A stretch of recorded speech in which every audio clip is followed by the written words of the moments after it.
अल्लाह कुरान में कहता काबा हदायत करता है। वो बंदे जो नबी के रोजे की जाली नहीं चूमने देते, जो अल्लाह के अलावा किसी को मानने नहीं देते, वो अल्लाह के घर के करीब खड़े हैं, पहरे दे रहे हैं, उन्हें क्यों नहीं हदायत करता? इसकी मैं मिसाल दे देता हूँ।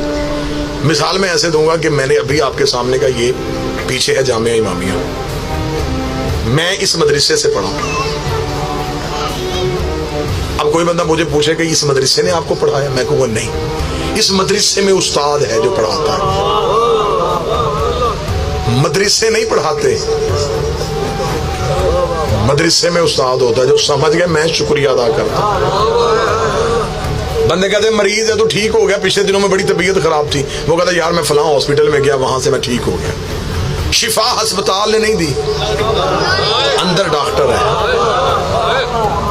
किस स्कूल से पढ़ा जी? मैंने फलां स्कूल से मैट्रिक किया है, पढ़ाया स्कूल ने नहीं, अंदर टीचर है। बोल पड़ोगे फिर भी तसल्ली है, चुप रहोगे दाद अपने हिस्से की मैं ले चुका हूं। पढ़ाते मदरसे नहीं, अंदर आलम दीन होता है। नब्ज़े अस्पताल नहीं देखते, अंदर डॉक्टर होता है। पढ़ाते स्कूल नहीं, अंदर उस्ताद होता है। काबा भी हदायत नहीं करता, अंदर कोई हाथी होता है।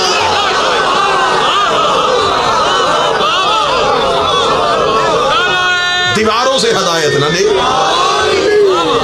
दीवारों से हदायत ना मांग, अंदर वाला हादी ढूंढ। करबला गांव में शायद सारे अलीम वलील्लाह पढ़ने वाले हो, सारी जिंदगी भी सजदा करें, शुक्र अदा होगा कि हमारा पहला हादी भी काबे में आया।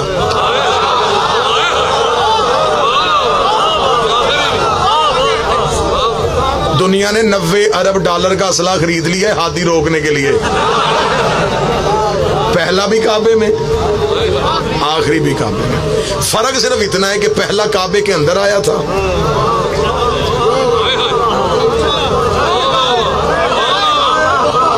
आखिरी काबे की छत। ये अंदर और छत का फलसफा भी मैं आसान करके बता देता हूँ, बच्चे नहीं समझेंगे, मैं बुजुर्गों से दुआ लूंगा।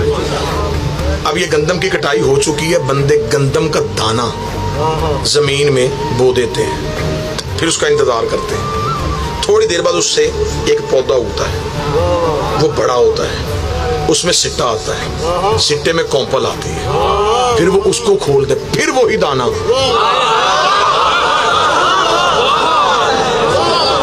जिसे छुपाया, इंतजार करने के बाद ज़हर भी वही हुआ।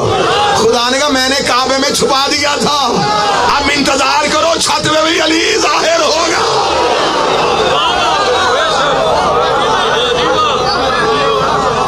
पहला भी काबे में और आखिरी भी काबे में, अल्लाह का घर, अली का घर।